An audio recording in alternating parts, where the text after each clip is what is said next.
The stagecoach rattled to a stop in front of the weathered wooden buildings of Wallace, Idaho Territory, and Lillian Clarke gripped the worn leather bag in her lap so tightly, her knuckles turned white as bone.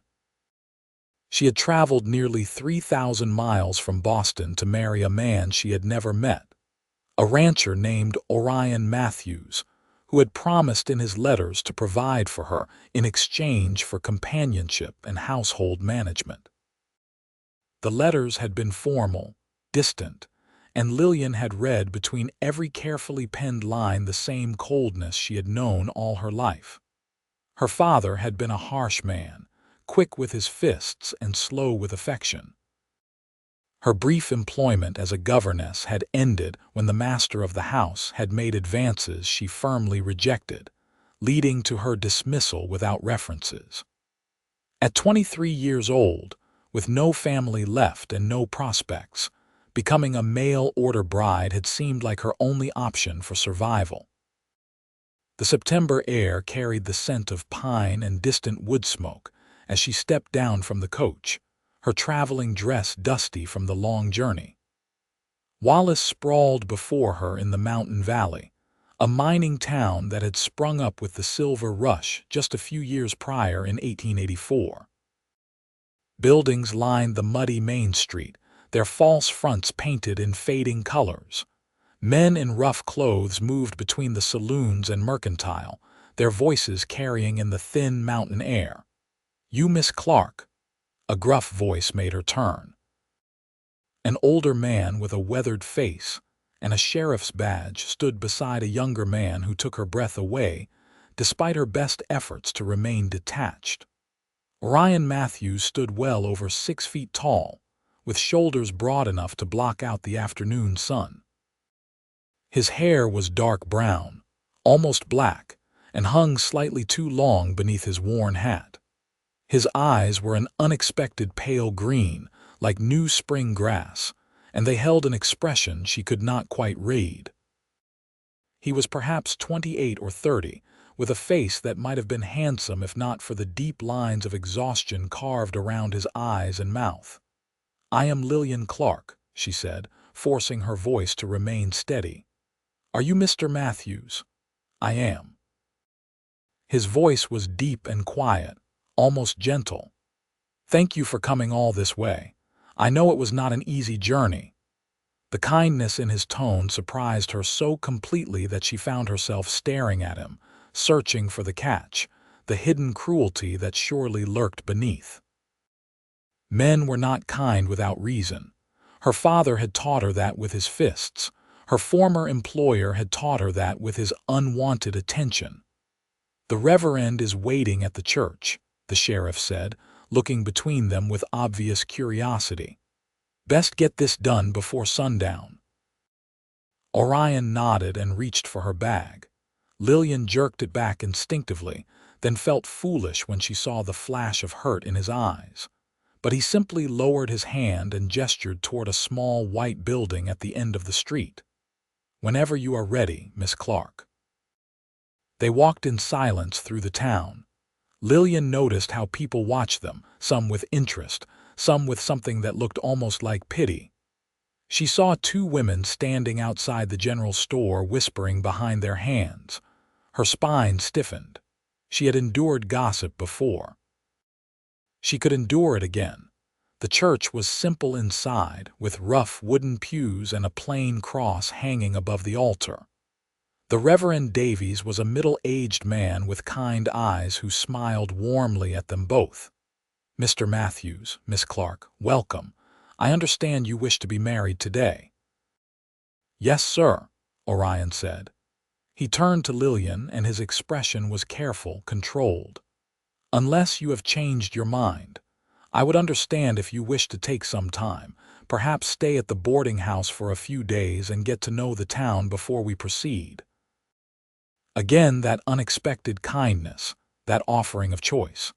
Lillian searched his face for deception, but found only what appeared to be genuine concern for her comfort. It unsettled her more than cruelty would have. "I have come all this way to marry you, Mr. Matthews. I see no reason to delay." Something flickered in his eyes, something sad and resigned, but he nodded. Very well. The ceremony was brief. Lillian spoke her vows in a steady voice, determined not to show weakness. When Orion repeated his promises to honor and cherish her, his voice caught slightly on the word cherish, as though it were unfamiliar in his mouth. He slipped a simple gold band onto her finger, and she noticed his hands were shaking. "You may kiss your bride," Reverend Davies said with a smile. Orion leaned down slowly, giving her time to pull away if she wished. His lips brushed hers with such gentle hesitance that Lillian felt something crack in the careful walls she had built around her heart. The kiss lasted only a moment before he stepped back, his cheeks slightly flushed. "Thank you," he said quietly, "for agreeing to this." They signed the register and then they were married, husband and wife. Lillian Clarke was now Lillian Matthews, and she had no idea what awaited her. Orion led her outside where a wagon waited, hitched to two sturdy horses. He helped her up onto the seat with careful hands that never gripped too tightly, never lingered too long. Then he climbed up beside her and took the reins. "The ranch is about 5 miles outside town," he said as they began to move. "It is not much, but it is home. I raise cattle and some horses. I have 2 ranch hands who live in the bunkhouse, Tom and Samuel. Good men, respectful. They know you are coming and will treat you with courtesy." Lillian nodded, watching the landscape roll past. The mountains rose on either side of the valley, their peaks already dusted with early snow.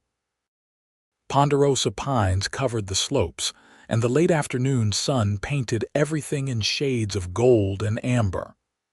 "I should tell you something," Orion said after a long silence. His hands tightened on the reins. "I should have told you before you came all this way, but I was afraid you would refuse me if you knew.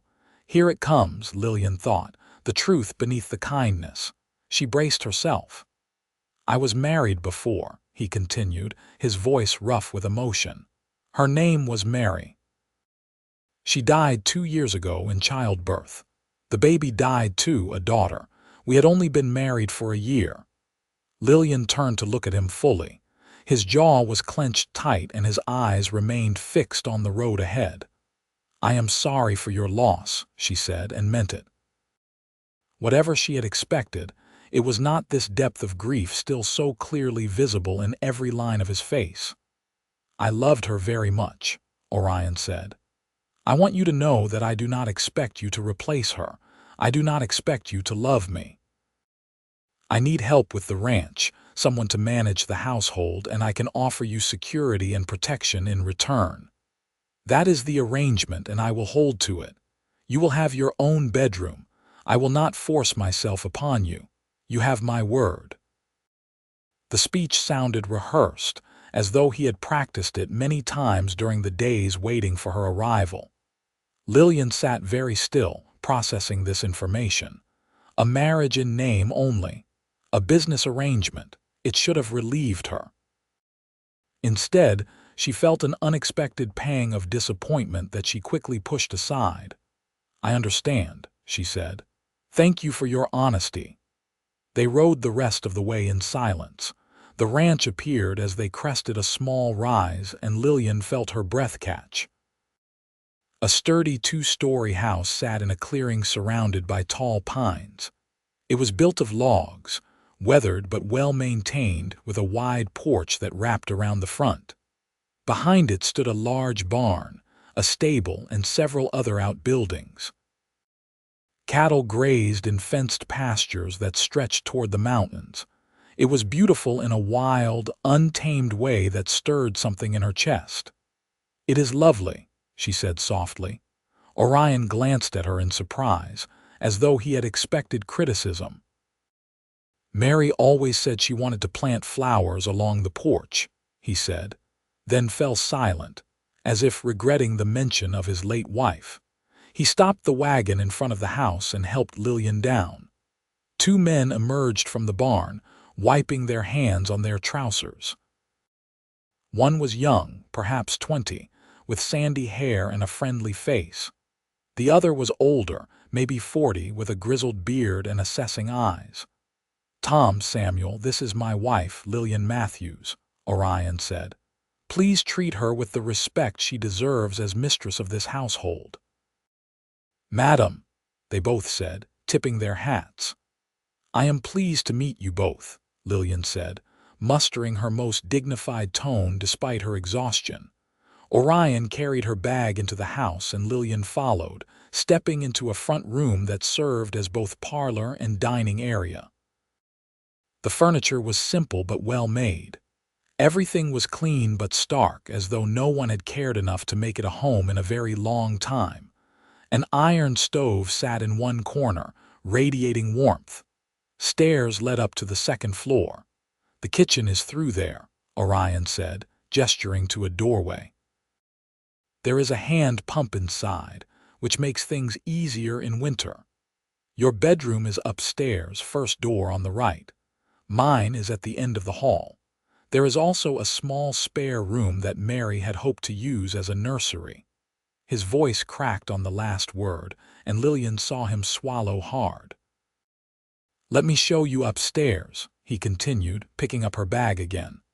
The bedroom he showed her was surprisingly spacious, with a large bed covered in a colorful quilt, a wardrobe, a dresser, and a washstand. A window looked out over the mountains. It was more than she had expected, more than she had ever had. "The quilt was made by Mary," Orion said quietly. "If you would prefer I remove it, I understand." Lillian ran her hand over the carefully stitched fabric. The pattern was a star design in blues and yellows, each stitch precise and loving. "It is beautiful. I would be honored to use it." He nodded, looking relieved. "I will leave you to rest and freshen up. Supper will be in about an hour. Nothing fancy, I am afraid."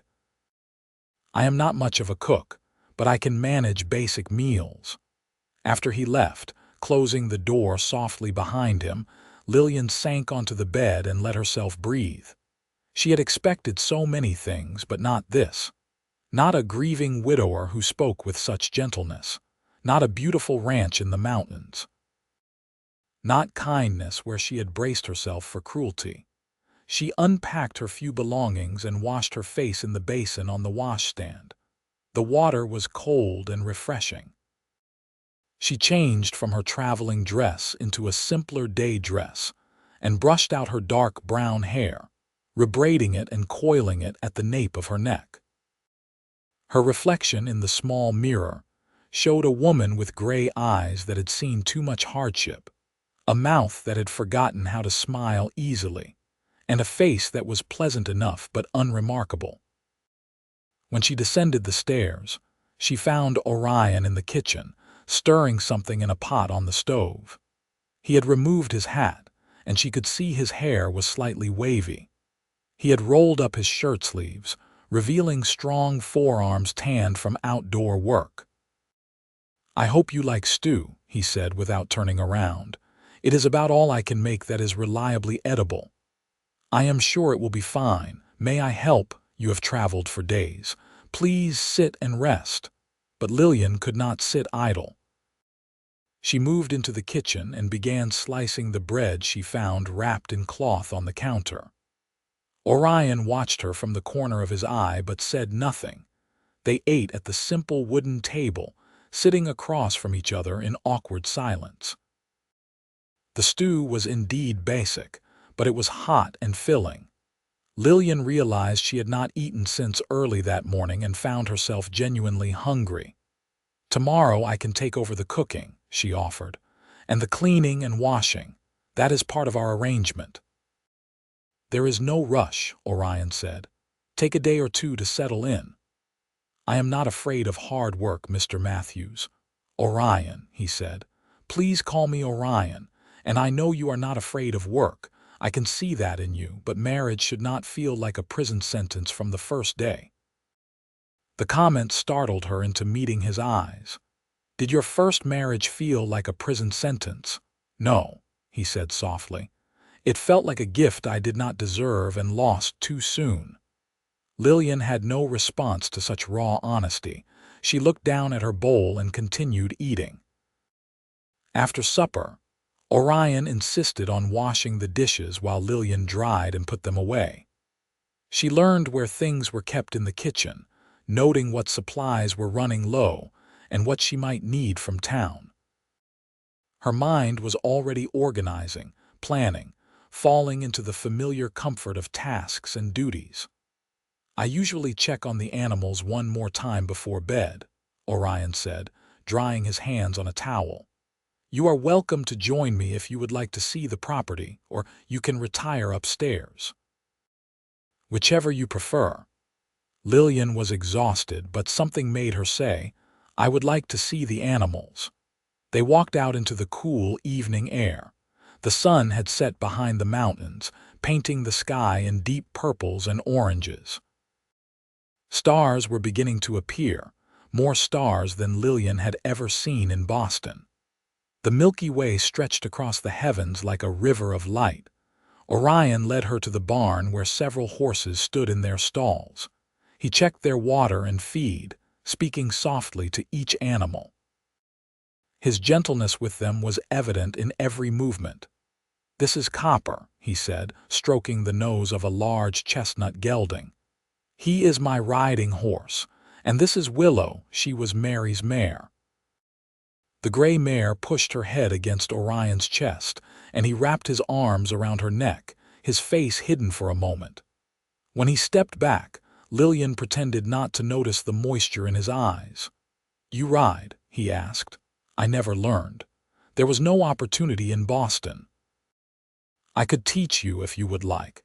It is useful out here, and Willow needs someone to ride her. She is very gentle." "Perhaps," Lillian said, though the idea frightened her a bit. They checked on the chickens in their coop and the pigs in their pen.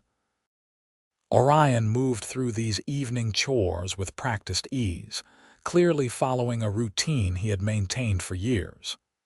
Lillian watched and learned, understanding that this would become her routine too. When they returned to the house, the awkwardness descended again. They stood in the front room, and Lillian could see Orion struggling with what to say. "Well," he finally managed, "I suppose we should retire. Tomorrow I need to ride out to check the fence lines in the north pasture, but I will be back by afternoon. Tom and Samuel will be around if you need anything." "Good night, Orion," Lillian said. "Good night, Lillian." She climbed the stairs to her room and closed the door behind her. The bed was comfortable, and the quilt smelled faintly of lavender. She lay in the darkness, listening to the unfamiliar sounds of the ranch, the distant lowing of cattle, the whisper of wind through pine trees, the creak of the house settling. She was married to a man who loved his dead wife so much he could barely speak without grief darkening his eyes. She was married to a man who had promised never to touch her beyond what duty required. She should have felt relieved. Instead, she felt something far more complicated, something that frightened her with its unfamiliarity. In the room at the end of the hall, she heard Orion moving about, the sound of his boots on the floor, the creak of his bed. Then silence. Lillian closed her eyes and willed sleep to come, but it was a long time before she drifted off. Morning came early on the ranch. Lillian woke to the sound of roosters crowing and the low voices of men outside. She dressed quickly and went downstairs to find the house empty, but a fire already burning in the stove. Through the window, she saw Orion and his ranch hands working near the barn. She set about making breakfast, finding flour and eggs and milk in the well-stocked pantry. By the time she had biscuits in the oven and bacon sizzling in the pan, Orion came inside, stomping mud from his boots. "You did not have to do this," he said, but she could see the appreciation in his eyes. "I told you I would handle the household duties. I meant it." Tom and Samuel came in cautiously, clearly unsure of the new dynamic. But when Lillian set plates of hot food in front of them and told them to eat their fill, they relaxed slightly. The men talked about the work ahead, about a fence that needed mending and a cow that was showing signs of illness. Lillian listened and learned about the rhythm of ranch life. After breakfast, Orion prepared to ride out while Tom and Samuel headed to their assigned tasks. "There is money in the blue tin on the top shelf in the pantry," Orion told Lillian before he left. "If you need anything from town, Tom can drive you in the wagon later this week. Please, use whatever you need. This is your home now." After he left, Lillian threw herself into work. She scrubbed the kitchen until it gleamed. She washed clothes in the big tub outside, hanging them on the line to dry in the mountain breeze. She swept and dusted every room, noting repairs that needed to be made, curtains that needed mending. In Orion's room, which she entered hesitantly, she found more evidence of his grief. A woman's dress still hung in the wardrobe. A brush with long blonde hairs still sat on the dresser. A small photograph in a silver frame showed Orion looking years younger, his arm around a pretty woman with light hair and a sweet smile. They looked happy. They looked in love. Lillian left the room as she found it, unwilling to disturb his shrine to his lost love. The spare room he had mentioned was indeed set up as a nursery, with a cradle that looked hand-carved and a small rocking chair in the corner. She closed that door quickly, her throat tight with unexpected emotion. By the time Orion returned in mid-afternoon, the house smelled of fresh bread and the stew she had made for supper. He stopped in the doorway, looking around with an expression of surprised wonder. "You have been busy," he said. "It is what I am here for," Lillian replied, trying to keep her tone businesslike. Over the following days, they fell into a careful routine. Orion rose before dawn and worked until dusk, coming in only for meals. Lillian managed the household, cooked, cleaned, and gradually made the house more of a home. She hung proper curtains. She made preserves from the apples in the small orchard. She mended the men's worn clothing and set the kitchen to rights with proper organization. They were polite to each other, careful, maintaining a distance that felt both safe and increasingly false. Orion never touched her beyond an occasional steadying hand at her elbow. He never raised his voice. He thanked her for every meal, every mended shirt, every kindness. And it was driving Lillian slowly mad. She had expected cruelty. She had braced herself for demands and harshness. She had prepared herself to endure a marriage like her parents' marriage, full of bitterness and violence. Instead, she had gotten a man who treated her like fragile glass, who looked at her sometimes with such profound sadness that she wanted to shake him.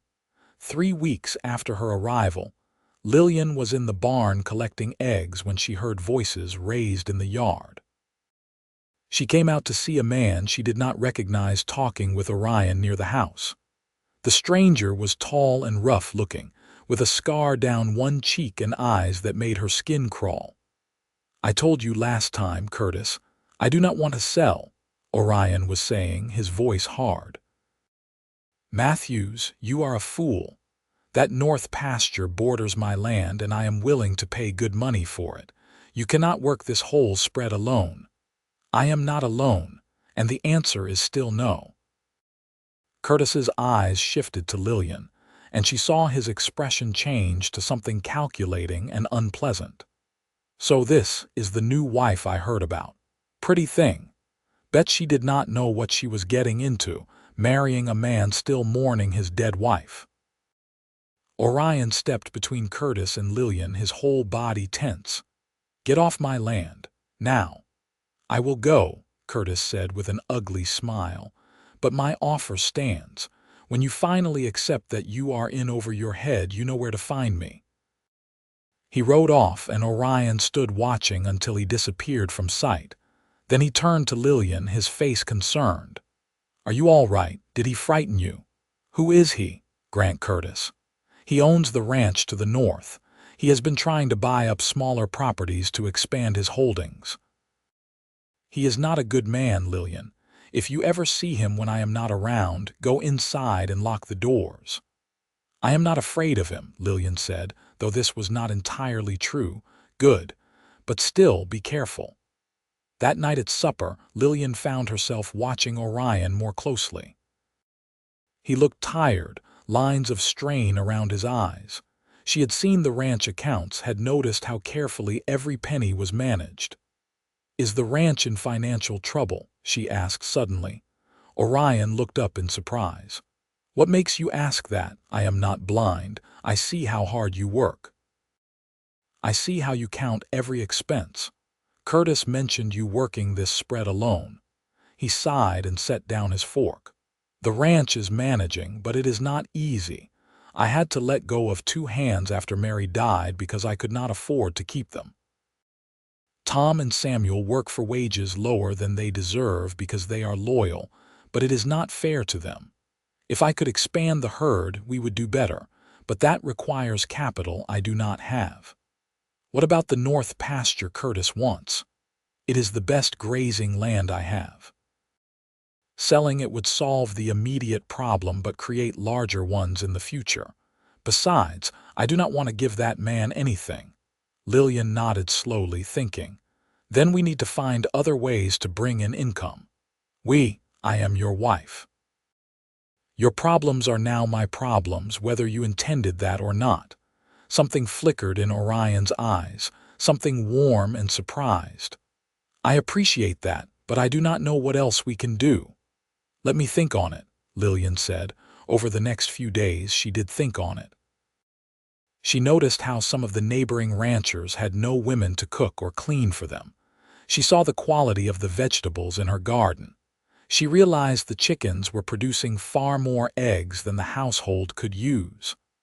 "I would like to go into town," she told Orion one morning. "To the mercantile, of course. I can take you this afternoon." "Actually, I was hoping Tom could take me.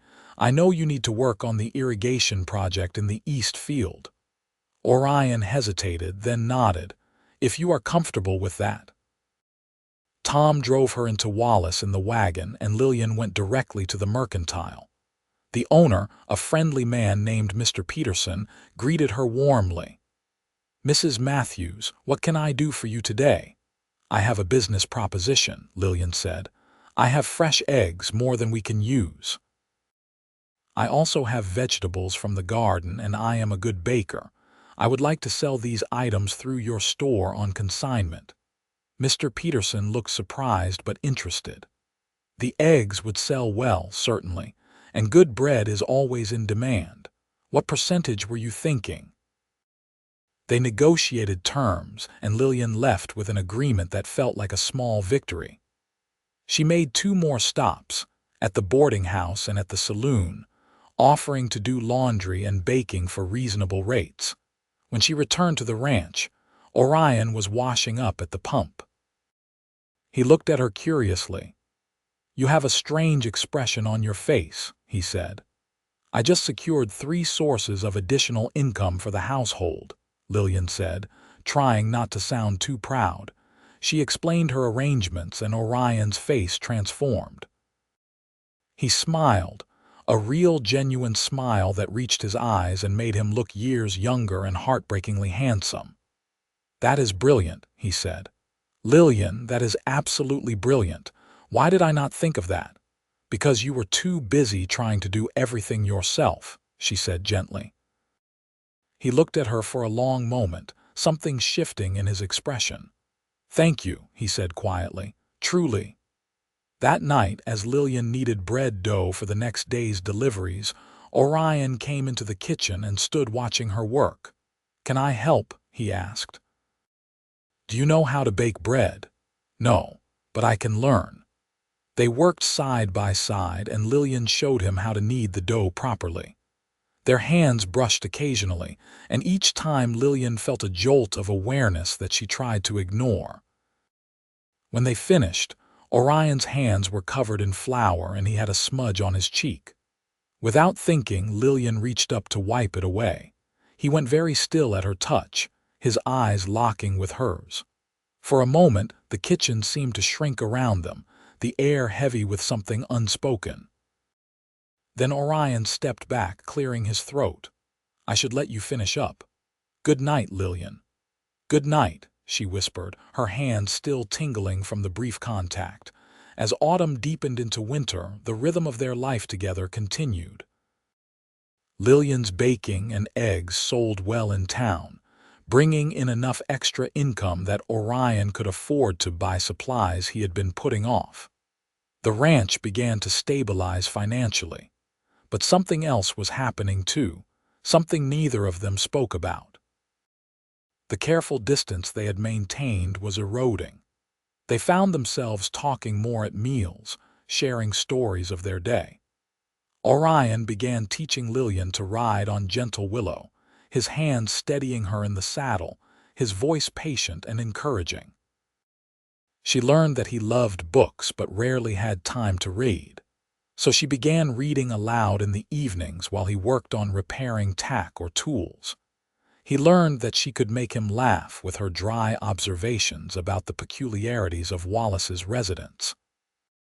She learned that his grief was slowly healing, the mentions of Mary becoming less painful, less frequent. The first snow came in early November, blanketing the ranch in white. Lillian stood on the porch watching it fall, and Orion came to stand beside her. "It is beautiful," she said. "You should have seen Mary's first winter here," Orion said, then stopped, seeming surprised at himself. "I am sorry, I should not keep talking about her." "Why not?" Lillian asked. "She was your wife. She is part of your history. I do not mind hearing about her. It does not hurt you." "Why would it hurt me?" Orion looked at her searchingly. "Because I loved her. Because part of me will always love her. That is not fair to you." "You have been nothing but fair to me," Lillian said. "You have been nothing but kind from the moment I arrived. I expected so much worse, Orion. I expected a man like my father, harsh and cruel. I expected demands and coldness. Instead, you have given me respect and gentleness and a home. Do you have any idea what a gift that is? I am just treating you as you deserve to be treated. Most men do not see it that way." They stood in silence, watching the snow fall. Finally, Orion spoke again, his voice low. "Mary would have liked you. She always wanted a friend out here. The isolation was hard for her at first." "What was she like?" Orion smiled, a sad but genuine smile. "She was joyful. She found happiness in small things. She sang while she worked. She tried to plant flowers everywhere, even though the deer kept eating them. She was brave, coming out here from Ohio, leaving everything she knew.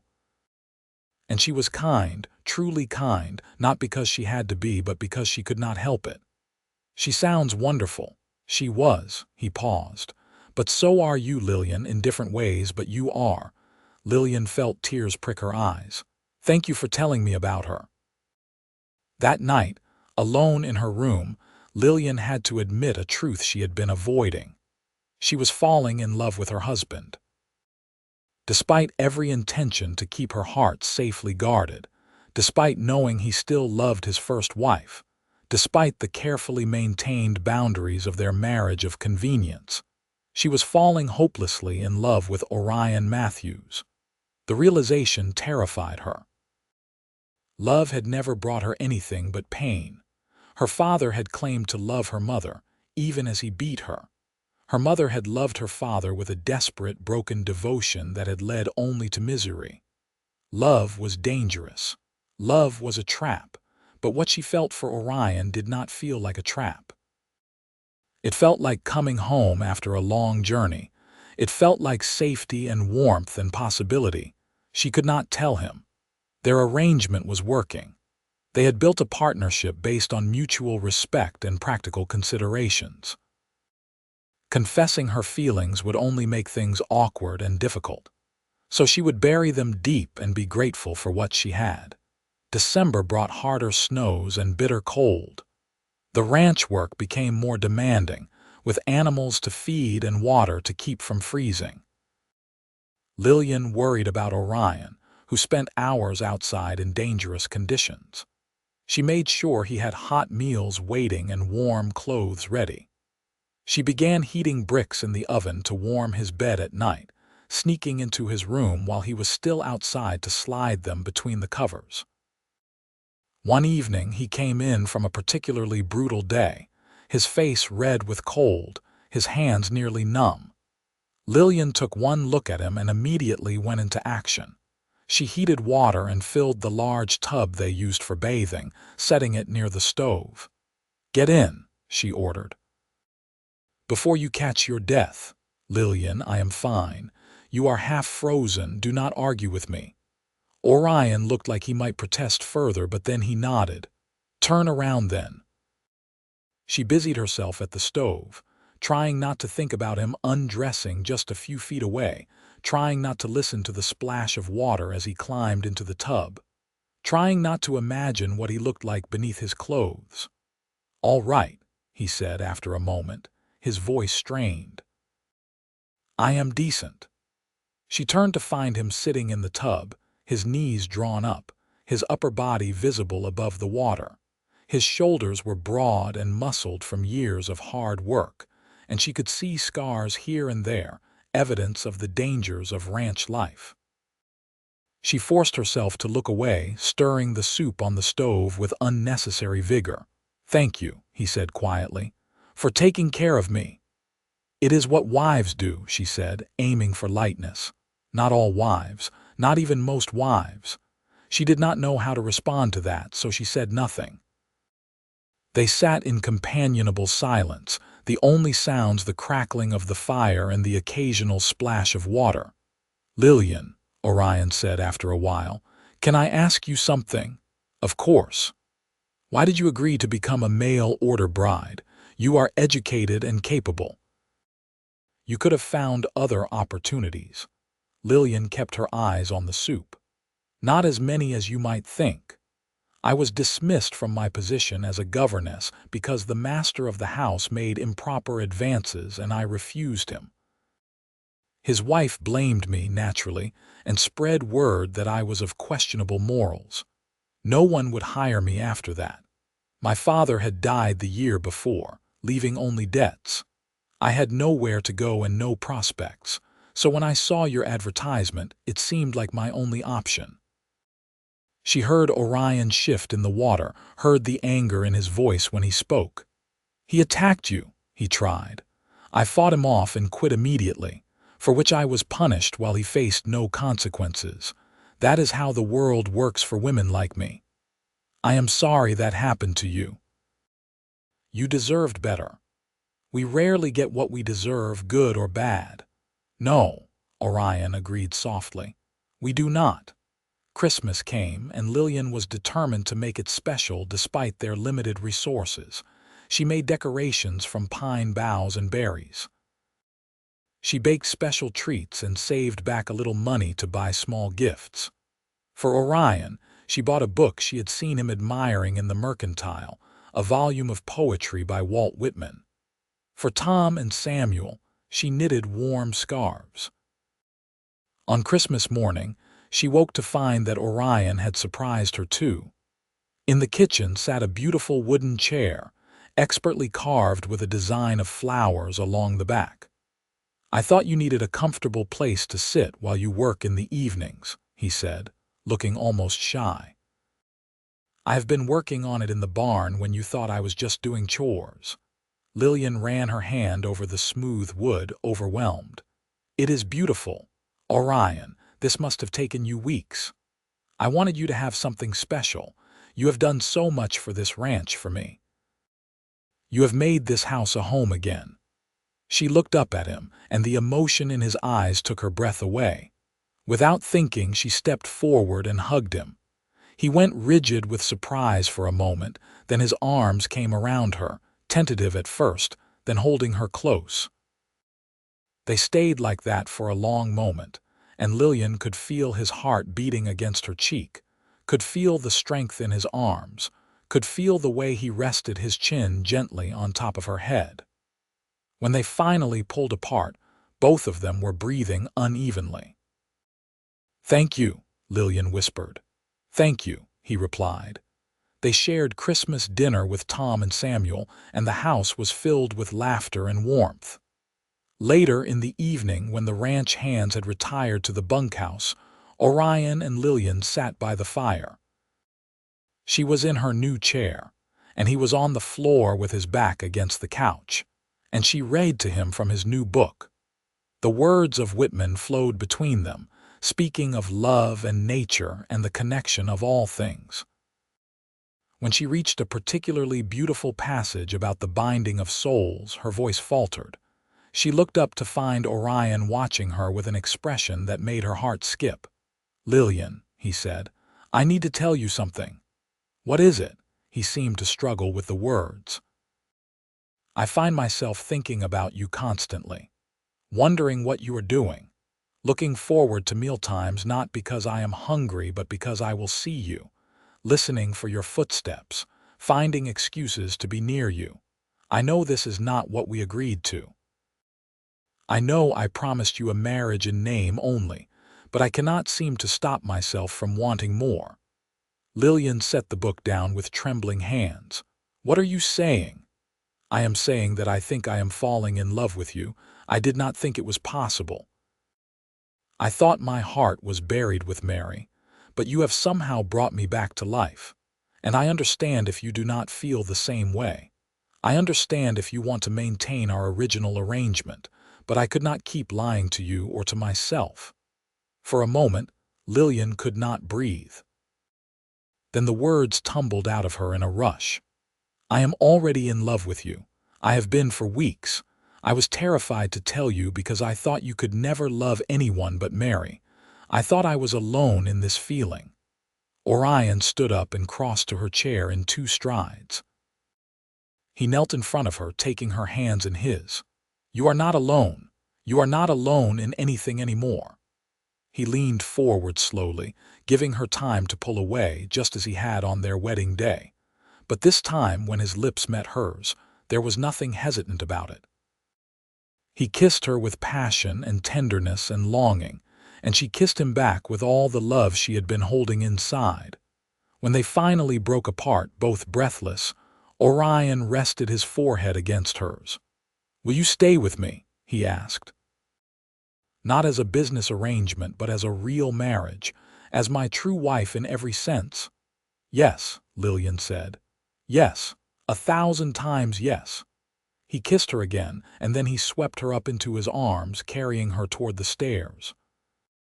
She laughed, actually laughed, something she had not done in longer than she could remember. He carried her to her room and set her gently on the bed, sitting beside her and taking her face in his hands. "I want to do this right," he said. "I want to cherish you the way you deserve. I want to show you every day what you mean to me." "Then start now," Lillian said and pulled him down to her. That night, they truly became husband and wife.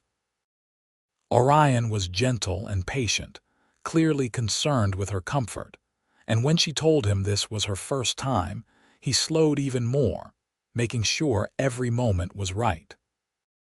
They explored each other with wonder and growing confidence, and when they finally came together completely, Lillian felt as though she had found the missing piece of herself she had not even known she was searching for. Afterward, they lay tangled together beneath Mary's quilt, and Lillian felt Orion press a kiss to her hair. "I want you to know," he said quietly, "Mary will always be part of my past, and I will always care about her memory, but you are my present and my future. You are the one I choose today and every day forward." "I know," Lillian said, "and I would never ask you to forget her. She helped make you the man you are, the man I love." They fell asleep in each other's arms, and for the first time since arriving in Idaho Territory, Lillian felt truly at peace. The winter continued, but it seemed less harsh with their newfound happiness. Orion moved Lillian's things into his room, and they shared a bed every night. They continued their work on the ranch, but now There were stolen kisses in the barn and lingering touches while cooking together and long conversations late into the night about their dreams for the future. In February, Grant Curtis came back. Lillian was alone at the house, Orion having ridden into town for supplies with Tom. She was in the kitchen when she heard a horse outside and looked out to see Curtis dismounting. Every instinct told her to lock the doors as Orion had instructed, but she forced herself to step out onto the porch, not wanting to show fear. "Mr. Curtis," she said coldly, "my husband is not here. I know. I waited until I saw him leave." Curtis smiled unpleasantly. "I wanted to talk to you alone, Mrs. Matthews. We have nothing to discuss." "Oh, I think we do. See, I have been looking into your husband's finances. He is in deeper trouble than you might realize. If he does not make his loan payment to the bank next month, he could lose this place. I have already spoken to the bank president. He has agreed to sell me the note if Matthews defaults." Lillian felt ice in her veins but kept her expression neutral. "That is none of your concern. I am trying to help you, darling. When this place goes under, you will be left with nothing. But if you convince your husband to sell me that north pasture now at my generous price, it would give him enough to save the ranch, at least for a while. Get off our land." Curtis's expression hardened. "You are making a mistake. Matthews is going to lose everything and you will go down with him. I could offer you a way out. A woman like you could do much better than a grieving widower playing at ranching. I said get off our land. Now." He mounted his horse slowly, his eyes never leaving her. "You will come begging eventually. They always do." After he left, Lillian went inside on shaking legs. She found the ranch accounts and studied them carefully. Curtis was not entirely wrong. There was a balloon payment due on a loan in March, the result of Orion having to borrow money after Mary's death to cover medical bills and funeral costs. The amount was substantial, and while their income had improved, they did not have enough saved. That evening, when Orion returned, she showed him what she had discovered and told him about Curtis's visit. Orion was furious. "He came here when I was gone. He threatened you, not directly, but he knows about the loan payment. I am going to kill him."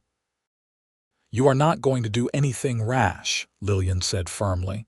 "We are going to think this through logically. How much do we need?"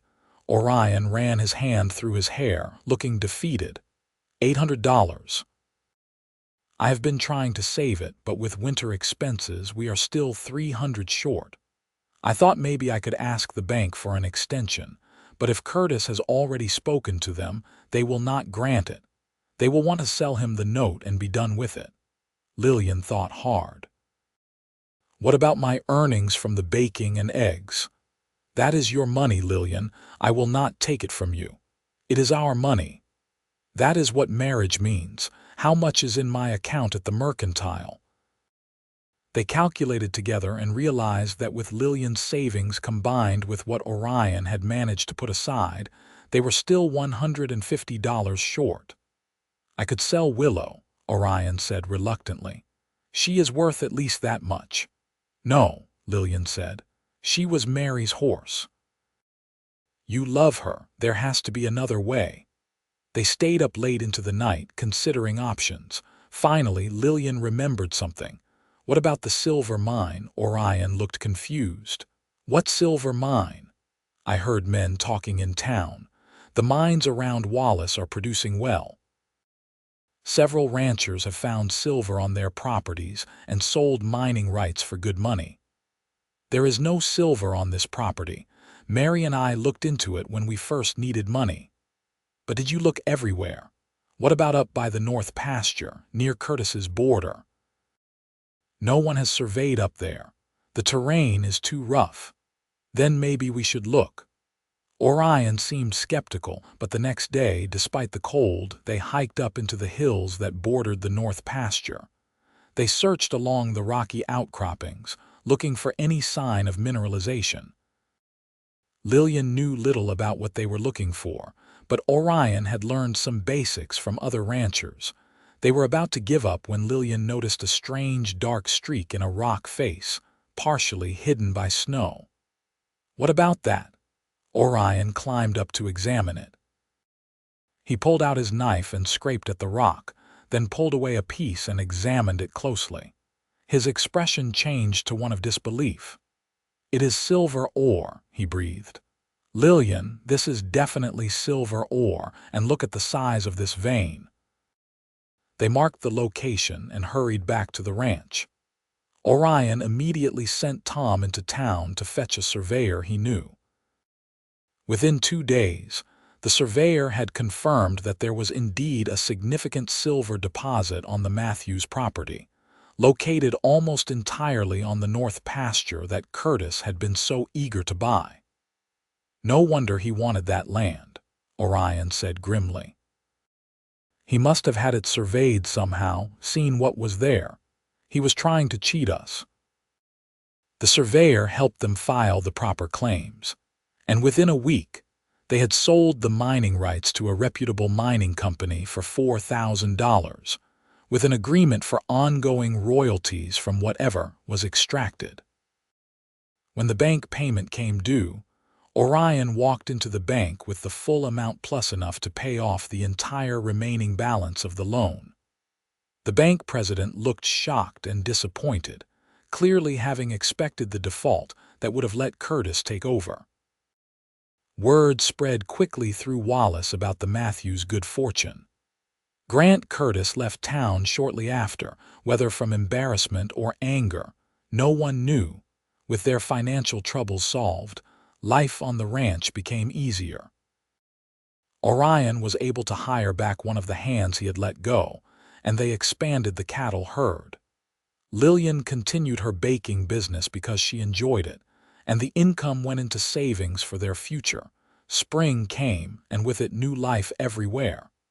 The mountains exploded with wildflowers. Calves were born, and Lillian discovered she was pregnant. She told Orion one evening in May as they sat on the porch watching the sunset. He stared at her for a long moment, a series of emotions crossing his face: joy, fear, hope, grief. "Are you happy?" she asked nervously. He pulled her into his arms, holding her so tightly she could barely breathe. "I am terrified," he admitted. "After what happened to Mary, I am terrified, but yes, I am happy, so incredibly happy." "I am scared too," Lillian confessed, "but we will face it together." The pregnancy progressed well. Orion was protective to the point of being overbearing, constantly worrying about Lillian doing too much. She had to firmly establish boundaries about what she would and would not stop doing. In July, they took a trip into town and encountered a woman Lillian had not seen before, standing outside the church. She was perhaps 50, well-dressed, with kind eyes. She introduced herself as Margaret Davenport, a midwife who had recently moved to Wallace from Montana. "I heard you were expecting," Mrs. Davenport said to Lillian. "I wanted to introduce myself and offer my services when the time comes. I have delivered over 200 babies, and I am experienced with difficult situations should they arise." Orion, who had been standing protectively at Lillian's elbow, asked, "Were you here when my first wife gave birth?" "No, I am sorry. I only arrived last month. But I have heard about your loss, and I want you to know that I will do everything in my power to ensure a different outcome this time." Her straightforward, no-nonsense manner seemed to reassure Orion. They agreed that she would attend Lillian when her time came. The summer passed peacefully. Lillian grew round with the baby, and Orion treated her like precious glass despite her protests. He talked to her belly at night, telling their unborn child stories about the ranch and the mountains and promising to be the best father he could be. In October, on a crisp autumn day, almost exactly 1 year after Lillian had first arrived in Wallace, the pains began. Mrs. Davenport came quickly when Tom rode to fetch her, and she took charge with calm efficiency. Orion paced outside the bedroom door, just as he must have done the last time, reliving his worst nightmare. Tom and Samuel tried to distract him, but he could not be moved from his post. The labor was long and difficult. Lillian cried out more than once, and each time Orion flinched as though he had been struck. But Mrs. Davenport knew what she was doing, and just after midnight, a baby's cry filled the house. Orion burst through the door before anyone could stop him. "Lillian!" He called out desperately. "I am here," she said weakly from the bed. "We are both here." Mrs. Davenport smiled and placed a bundle in Orion's arms. "You have a son, Mr. Matthews, a healthy, perfect son." Orion looked down at the tiny red face peering up at him, and tears began streaming down his cheeks. He carried the baby to Lillian's bedside and carefully placed him in her arms, then kissed her forehead with infinite tenderness. "Thank you," he whispered. "Thank you for being all right. Thank you for him. Thank you for giving me everything I thought I had lost." They named him Matthew Orion Matthews, and he was the image of his father with dark hair and what would eventually become green eyes. Orion was a devoted father, getting up with the baby at night, changing diapers without complaint, and spending hours just staring at his son in wonder. "I keep expecting to wake up," he told Lillian one night as they lay in bed with baby Matthew sleeping in the cradle beside them. "I keep expecting this happiness to be a dream." "It is real," Lillian assured him. "We are real. This life is real." The years that followed were good ones. They had 2 more children, a daughter named Emma, who was the image of Lillian with dark hair and gray eyes, and another son they named James, who seemed to be a mix of both his parents. The ranch prospered, partly from the cattle and horses, and partly from the ongoing royalties from the silver mine. They expanded the house, adding more rooms and a proper parlor. Lillian planted flowers along the porch, finally fulfilling Mary's dream. Some she planted for Mary's memory, and Orion helped her choose the spot, speaking of his first wife with fondness but not the crippling grief that had once consumed him. Tom married a woman from town and built a house on the property. Samuel eventually retired and moved to California to be near his daughter, but they hired good men to replace him. The ranch became known as one of the most successful in the region. Grant Curtis was eventually arrested for claim jumping on someone else's property and sent to prison. His ranch was sold to pay his debts. One evening, when they had been married for nearly 10 years, Lillian and Orion sat on the porch watching their children play in the yard. Matthew was 9 and already showing signs of becoming a skilled horseman. Emma was 6 and obsessed with helping her mother bake. James was 4 and got into everything. "You remember the day you arrived?" Orion asked, taking Lillian's hand. "I was so frightened," she admitted. "I expected a monster and found a broken man instead." "You healed me," he said. "You brought me back to life. You showed me that kindness was real," she replied. "That love did not have to be cruel, that I was worth more than I had been taught to believe." He kissed her hand. "I loved Mary with the passion of youth, and I will always treasure what we had. But what I feel for you is deeper, richer. You have given me a decade of happiness I never thought possible. You have given me children and a home and a purpose. You have given me everything." "You gave me those things too," Lillian said.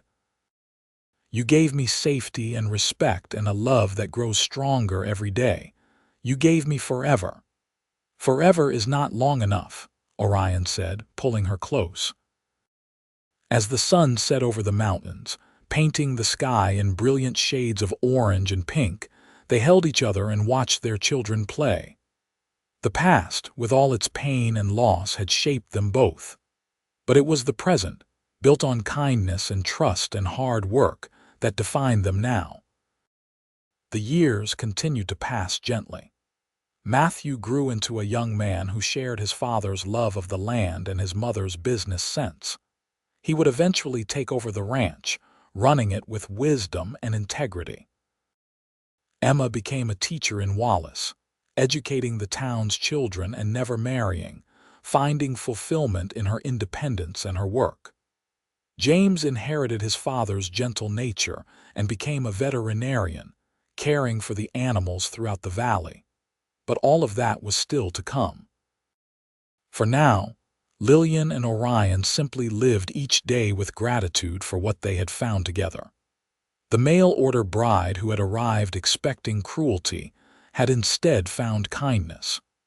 The grieving widower who had thought his capacity for love had instead found renewal. And together, they had built something neither had dared to dream was possible, a life filled with love, laughter, children, and hope. On their 20th anniversary, Orion presented Lillian with a new rocking chair for the porch, even more beautiful than the one he had carved for that first Christmas.